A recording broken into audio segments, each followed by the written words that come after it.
O Senhor é o meu pastor, nada me faltará. Ele me faz repousar em pastos verdejantes, leva-me para junto às águas tranquilas, refrigera a minha alma. Ainda que eu ande pelo vale da sombra da morte, não temerei mal algum, porque tu estás comigo. Muito bom dia. Com a bênção, com a graça de Deus, nessa manhã nós começamos mais um dia.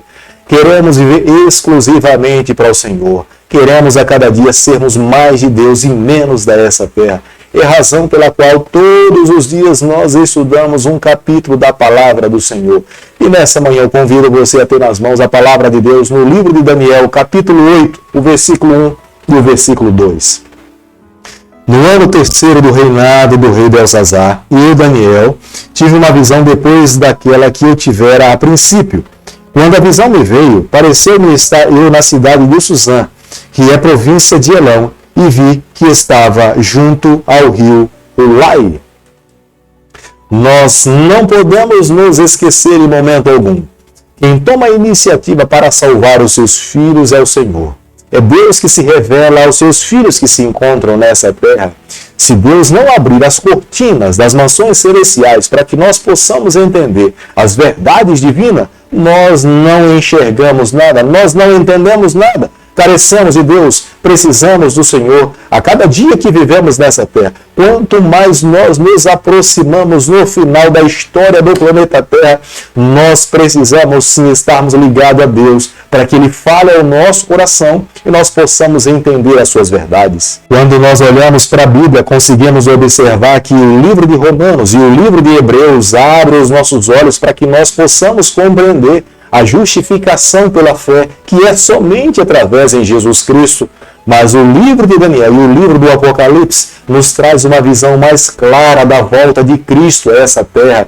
Como é que nós seremos julgados? Como é que de fato se dará o milênio nesse planeta Terra? Com um intervalo de aproximadamente 2 anos que Daniel tinha recebido a sua primeira visão, ele recebe agora a segunda visão. Daniel vê nessa segunda visão 2 animais, um carneiro e um bode. Diante de Daniel estava a revelação de Deus, o que de fato iria acontecer nos últimos dias sobre a ira do Senhor. Como nós podemos observar no versículo 3, o profeta Daniel consegue observar um carneiro.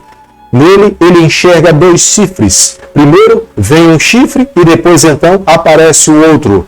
É o que de fato aconteceu com os medos e os persas. Primeiro veio os medos, depois veio os persas. Embora os medos tenham vindo primeiro, mas quem de fato assume a liderança nessa união são os persas. O próprio texto que nós estamos estudando nessa manhã nos mostra que o bode peludo é o rei da Grécia.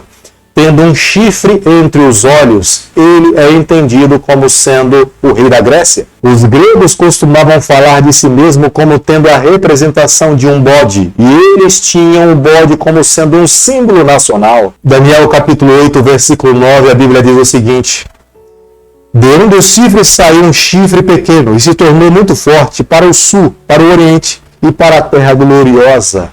Esse chifre pequeno é denominado como sendo a Roma papal. É ele que tenta tomar o lugar de Deus. É ele que assume a postura de perdoar os pecados dos seres humanos que estão nessa terra. É ele que tem a postura de contrapor as verdades que estão contidas na Bíblia.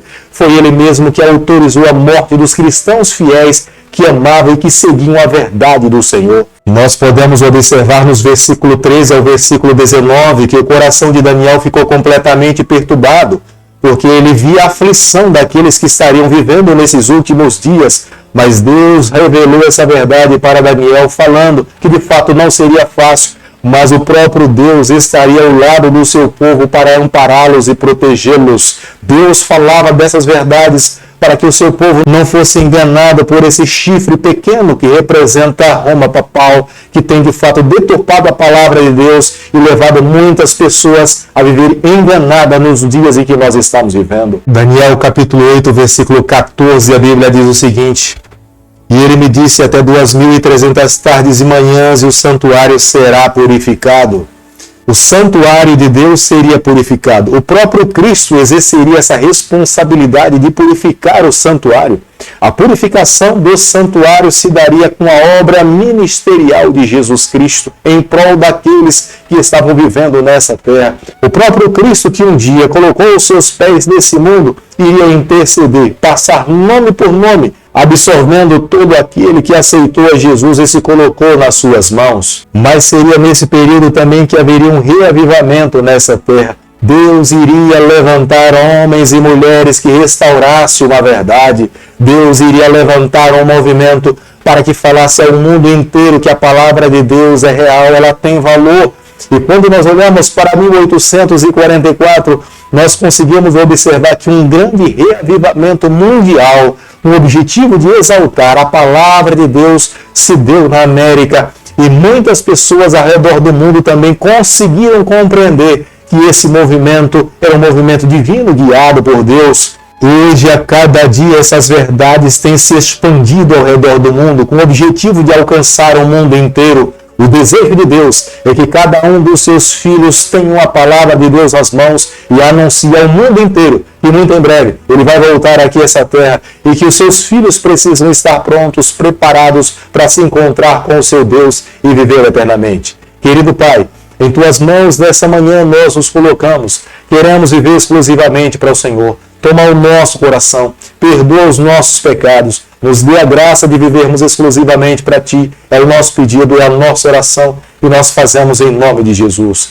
Que o Senhor te abençoe e te guarde, que Ele faça resplandecer o seu rosto sobre você, que Ele tenha misericórdia de você, que sobre você nessa manhã Ele levante seu rosto e conceda a sua paz em nome de Jesus. Amém.